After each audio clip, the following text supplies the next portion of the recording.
Very good morning, student. Today we have to learn inclusive education for children with disabilities. Unit 2, Agencies in Inclusive Education. 2.1 Fundamental Elements of Inclusive School. मैंने 1.5 थोड़ा stop करके रखा हुआ है, ठीक है। एक आध यूनिट्स इसकी कंप्लीट करके फिर मैं उसके बारे में भी पढ़ा दूंगी आप लोग को। ओके स्टूडेंट्स, तो हम पढ़ लेते हैं पहले फंडामेंटल एलिमेंट्स, ठीक है। इसमें क्या है, कोई किसी समावेशी कक्षा में प्रवेश करता है तो वह एक चौंकाने वाले दृश्य से दो चार होता है, जिसमें समाज के हाशिए पर मौजूद तबके के बच्चे सकुचाए हुए पाठ पर ध्यान लगाने का प्रयास करते हैं, परंतु अंत में निराश होकर उबासी लेते खिड़की के बाहर झांकते या फर्श पर नजरें गड़ाए हुए नजर आते। मीन्स इसका है कि अगर कोई समावेशी क्लास में इंटर करता है तो वहाँ पे क्या देखता है कि कुछ बच्चे सकुचाए हुए फर्श से खिड़की की साइड देखते रहते हैं, ठीक है, या कुछ पाठ पर जो भी मतलब पढ़ा रहे हैं उस पर ध्यान लगाने का प्रयास करते हैं। समावेश की इस असफलता के लिए शिक्षक को दोषी ठहराना आसान है। मीन्स कि हम इन सब चीज़ों के लिए एक टीचर्स को ब्लेम करें, ये तो आसान होता है, खासकर तब जब कोई शिक्षकों द्वारा इस वर्ग के बच्चों के साथ किए जा रहे भेदभाव के बारे में बार बार सुनता है। और ऐसा तब होता है जब कोई टीचर ऐसे बच्चों के साथ भेदभाव का व्यवहार करे। और यह निष्कर्ष निकालना भी आसान है कि केवल इतना भर किए जाने की ज़रूरत है कि शिक्षकों को संवेदनशील बनाया जाए ताकि वे बच्चों के साथ बेहतर सलूक करें। क्या यहीं तक सही है या फिर और ज़्यादा इससे बेटर करने के लिए शिक्षकों को प्रेरित किया जाए?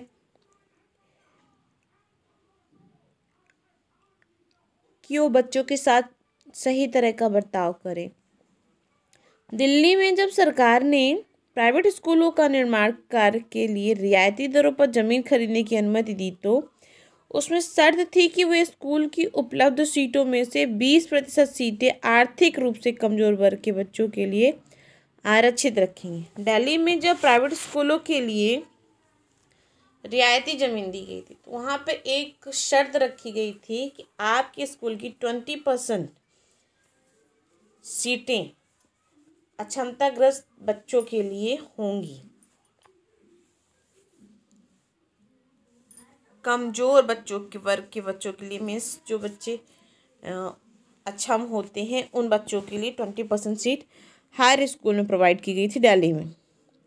परंतु 2007 में दिल्ली उच्च न्यायालय द्वारा इसे कानूनन बाध्यकारी बनाए जाने के बाद ही सही मामले में गरीब बच्चे इन अभिजात वर्ग की कक्षाओं में नजर आए। और इसमें यह भी है कि जो बच्चे गरीब हैं उनके लिए भी यही 20% के अंदर ही सीटें थी। लेकिन 2007 में जो नियम बना, कानून बना, उसके बाद कंपलसरी हो गया, जिसको हम लोग बोलते हैं ना RTE, है ना, वही है ये। गरीब बच्चे इन अभिजात वर्ग की कक्षाओं में नजर आए। दिल्ली के एक ऐसे ही अंग्रेजी माध्यम स्कूल में शिक्षक के रूप में कार्य करते हुए मुझे आर्थिक रूप से कमजोर EWS वर्ग के 4 बच्चे सौंपे गए, ठीक है, जिनके लिए वाचन की सहायक कक्षाएं वर्ष की शुरुआत में लेनी थी। 2007 में भर्ती हुए ये बच्चे अब कक्षा 2 में थे। इन सहायक कक्षाओं के अलावा उन्हें सप्ताह में 2 बार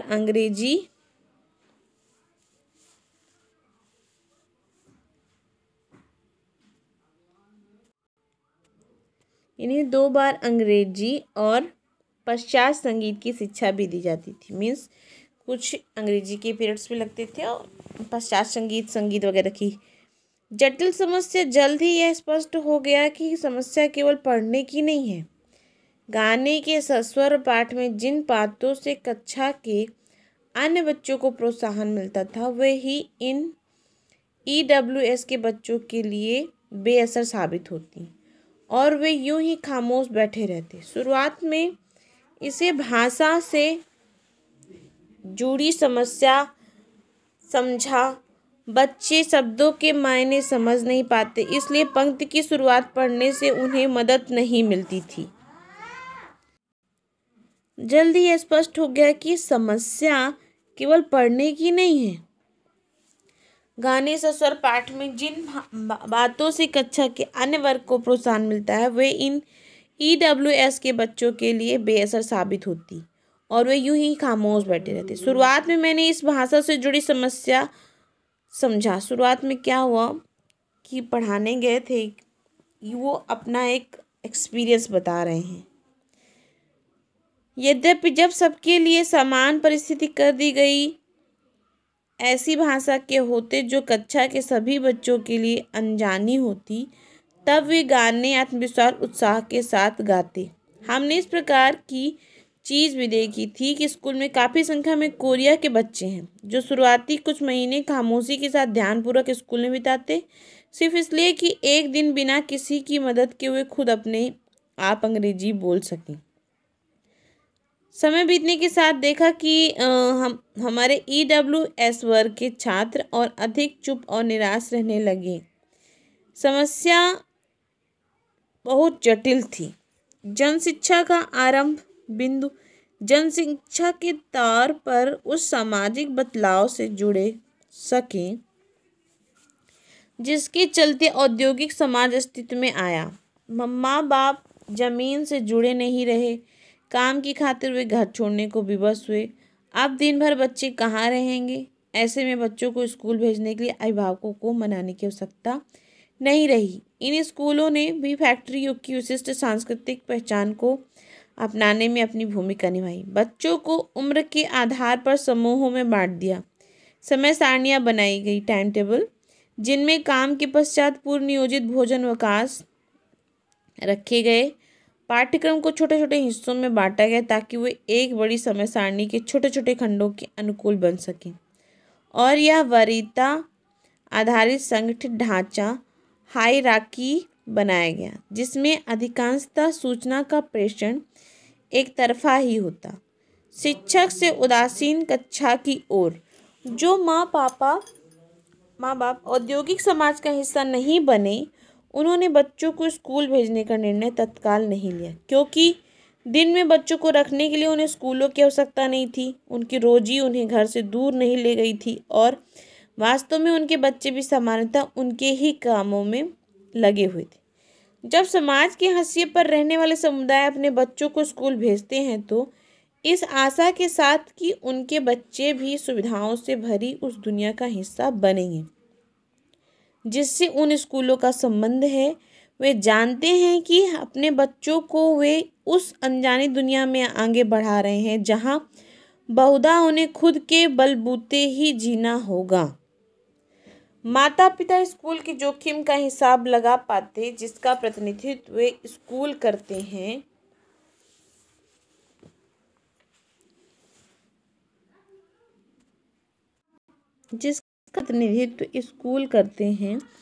दूर रहते हैं तो इसका मतलब होगा जीवन भर हाशिए पर पड़े रहना। उनके दिमाग में जो भाषा बच्चे समझते हैं उसमें पढ़ाई और घर की दुनिया से जुड़े रहने की चाह या भाव रहती है या नहीं रहती, मुझे नहीं मतलब वो नहीं करते हैं।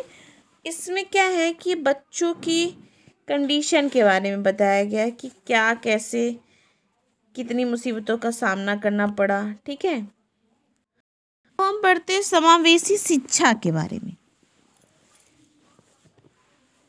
अंग्रेजी इंक्लूसिव एजुकेशन एक शिक्षा प्रणाली। शिक्षा का समावेशीकरण यह बताता है कि विशेष शैक्षणिक आवश्यकताओं की पूर्ति के लिए एक सामान्य छात्र और एक दिव्यांग को समान शिक्षा प्राप्ति के अवसर मिलने चाहिए।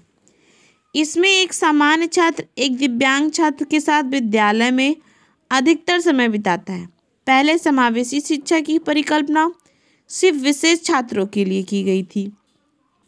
लेकिन आधुनिक काल में हर शिक्षक को इस सिद्धांत को विस्तृत दृष्टिकोण में अपनी कक्षा में व्यवहार लाना चाहिए। समावेशी शिक्षा या एकीकरण के सिद्धांत की ऐतिहासिक जड़ें कनाडा और अमेरिका से जुड़ी हैं। प्राचीन शिक्षा पद्धति की जगह नई शिक्षा नीति का प्रयोग आधुनिक समय में होने लगा है। समावेशी शिक्षा विशेष विद्यालय या कक्षा को स्वीकार नहीं करता। अशक्त बच्चों को सामान्य बच्चों से अलग करना अब मान्य नहीं है। विकलांग बच्चों को भी सामान्य बच्चों की तरह ही शैक्षिक गतिविधियों में भाग लेने का अधिकार है। पूर्णतः समावेशी विद्यालय तथा सामान्य विशेष शैक्षिक नीतियाँ साधारण छात्र एक कक्षा में अपनी आयु के हिसाब से रखे जाते हैं, चाहे उनका अकादमिक स्तर ऊंचा या नीचा क्यों ना हो।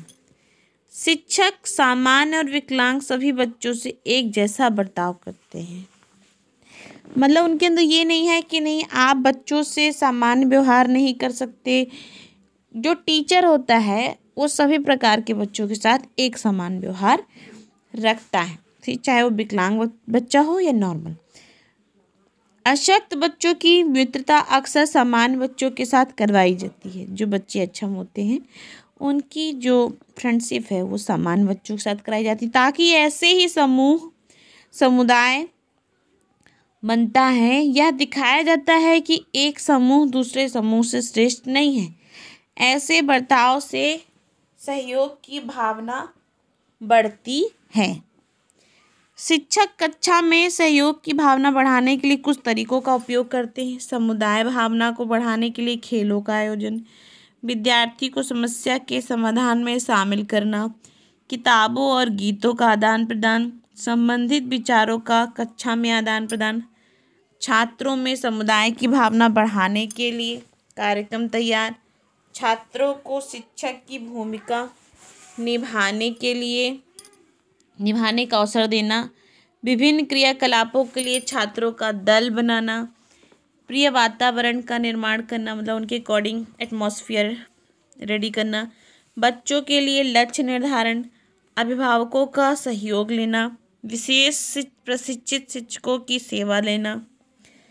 दल शिक्षण पद्धति द्वारा सामान्यतः व्यवहार में आने वाली समावेशी प्रथाएं क्या क्या हैं? तो एक शिक्षा एक सहयोग इस मॉडल में एक शिक्षक शिक्षा देता है और दूसरा प्रशिक्षित शिक्षक उससे छात्र की आवश्यकताओं और कक्षा को सुव्यवस्थित रखने में सहयोग करता है। इसकी कुछ पद्धतियाँ इस प्रकार हैं। एक शिक्षा एक निरीक्षण। एक शिक्षा देता है, दूसरा छात्रों का निरीक्षण करता है। मतलब एक शिक्षक शिक्षा देता है और दूसरा छात्रों का निरीक्षण करता है। स्थिर और घूर्णन शिक्षा। इसमें कक्षा को अनेक भागों में बांटा जाता है। मुख्य शिक्षक शिक्षण कार्य करता है, दूसरा विशेष शिक्षक दूसरे दलों पर इसी की जांच करता है। समांतर शिक्षा, इसमें आधी कक्षा को मुख्य शिक्षक तथा आधी शिक्षक को विशेष शिक्षक प्राप्त शिक्षक शिक्षा देता है। दोनों समूहों को एक जैसा पाठ पढ़ाया जाता है। वैकल्पिक शिक्षा,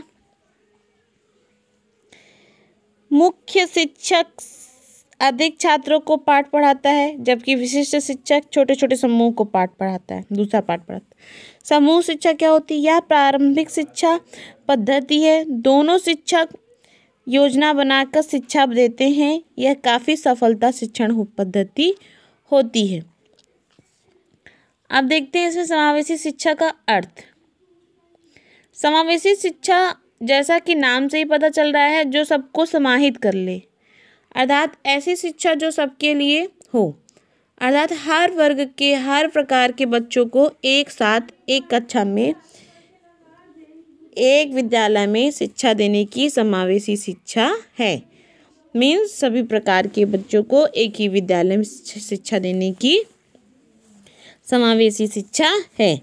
समावेशी शिक्षा अथवा समावेशन की उक्ति सबके लिए समान स्कूल में शिक्षा के प्रत्यय को स्पष्ट करती है।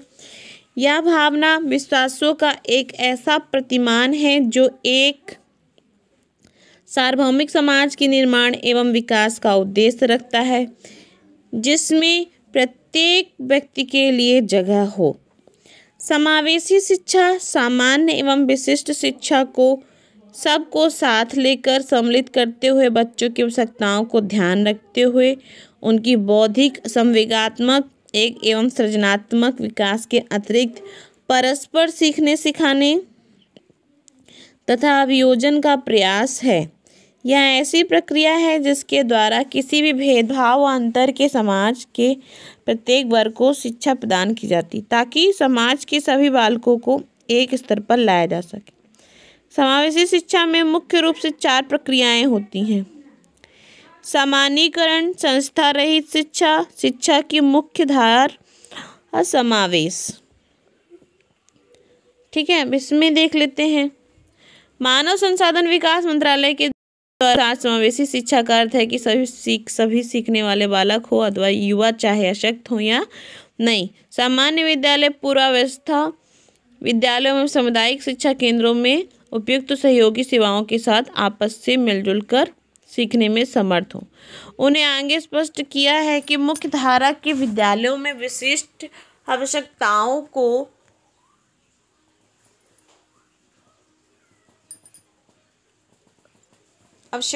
के बच्चे का अपने अन्य सहपाठियों के साथ शिक्षा ग्रहण करना।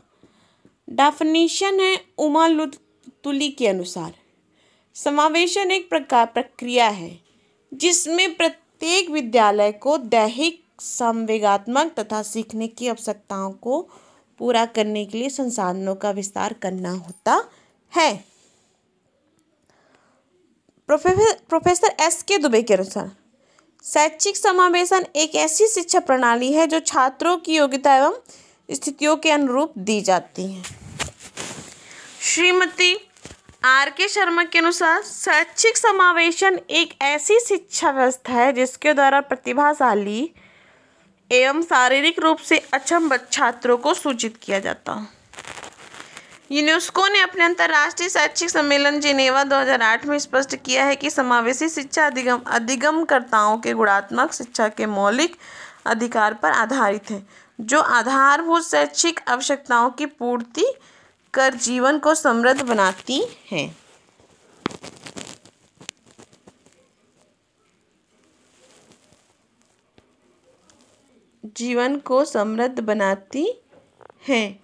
अति संवेदनशील एवं सीमांत समूहों को दृष्टिगत रखते हुए यह प्रत्येक व्यक्ति की क्षमता का पूर्ण विकास करती है। समावेशी गुणात्मक शिक्षा का परम ध्येय सभी प्रकार के विभेदीकरण को समाप्त करके सामाजिक संगठन का पोषण करना होता है। समावेशी शिक्षा की विशेषताएं। समावेशी शिक्षा प्रतिभाशाली, कमजोर, औसत हर वर्ग के बालकों के लिए होती है। ठीक है। समेकित शिक्षा में बालकों के मानसिक स्तर का खास तौर पे ध्यान रखा जाता है। जो छात्र सामान्य रूप से कार्य नहीं कर पाते उन्हें दिव्यांग छात्र, तो उनके लिए इसमें विशेष प्रकार की व्यवस्था होती है। छात्रों में आत्मविश्वास की भावना का उदय हो जाता है। खुद की दिव्यांगता पर दया जैसे भाव नहीं रहते हैं। वे स्वयं को आम बालकों के जैसे ही समझते हैं। यह अपंग बालकों को उनके व्यक्तिगत अधिकारों के रूप में स्वीकार करता है। यह विशिष्ट बच्चों को आत्मनिर्भर बनाकर उन्हें समाज की मुख्य धारा से जोड़ता है। समावेशी शिक्षा प्रत्येक बच्चों को व्यक्तिगत शक्तियों का विकास कराती है। समावेशी शिक्षा सम्मान और अनेक अपनेपन की संस्कृति के साथ व्यक्तिगत मतभेदों को स्वीकार करने के लिए भी अवसर प्रदान करती है। यह प्रत्येक प्रकार की तथा श्रेणी के बालकों में आत्मनिर्भरता की भावना का विकास करती है। समावेशी शिक्षा के बल विकलांग बच्चों तक नहीं है, बल्कि इसका अर्थ किसी भी बच्चे का बहिष्कार करना होता है। समावेशी शिक्षा का उद्देश्य। दिव्यांग बालकों की विशेष आवश्यकताओं को सर्वप्रथम पहचान करना तथा निर्धारण करना। यह सुनिश्चित करना कि कोई भी बच्चा हो, चाहे वह शारीरिक अपंग हो या अपंगता से ग्रस्त हो, फिर भी उसे शिक्षा के समान अवसर से वंचित नहीं किया जा सकता। शारीरिक रूप से विकृतियुक्त बालकों की शिक्षण समस्याओं की जानकारी प्रदान करना, बालकों की असमर्थताओं का पता लगाकर उनको दूर करने का प्रयास करना, बच्चों में आत्मनिर्भर की भावना का विकास करना, विशिष्ट बच्चों को आत्मनिर्भर बनाकर उनको समाज की मुख्य धारा से जोड़ना, समाज में दिव्यांग संबंधी फैली बुराइयों को दूर करना। समावेशी शिक्षा की आवश्यकता क्यों होती? समावेशी शिक्षा समाज की एक अपरिहार्य आवश्यकता बन गई है। व्यक्तित्व, पारिवारिक, सामाजिक एवं राष्ट्रीय विकास की दृष्टि से यह अत्यंत महत्वपूर्ण है। यह विविध प्रकार के विभेदन एवं असमानताओं के कारण हुई रिक्तियों को भरने में सहायक है। समावेशी शिक्षा की आवश्यकता एवं महत्व का वर्णन इस प्रकार है।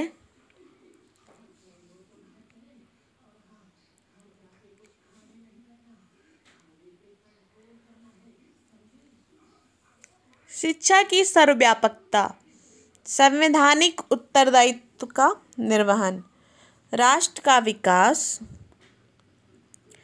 निर्धनता चक्र की समाप्ति, शिक्षा का स्तर बढ़ाना, सामाजिक समानता का उपयोग एवं प्राप्ति, समाज के विकास एवं सशक्तिकरण के लिए अच्छी नागरिकता के उत्तम गुणों का विकास, व्यक्तिगत जीवन एवं विकास, परिवार के लिए सद्भावना एवं संतोषपूर्ण प्रभाव। समावेशी शिक्षा के सिद्धांत।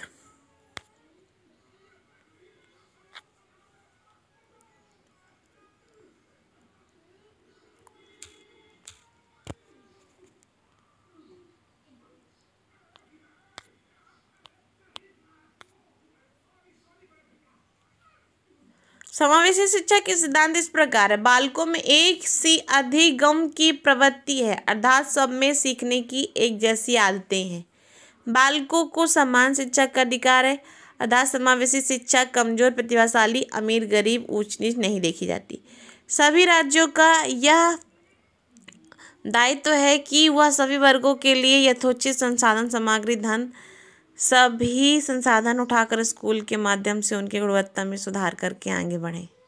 शिक्षण में सभी वर्ग, शिक्षक, परिवार तथा समाज का उत्तरदायित्व, समाज का दायित्व है कि समावेशी शिक्षा में अपेक्षित सहयोग करें।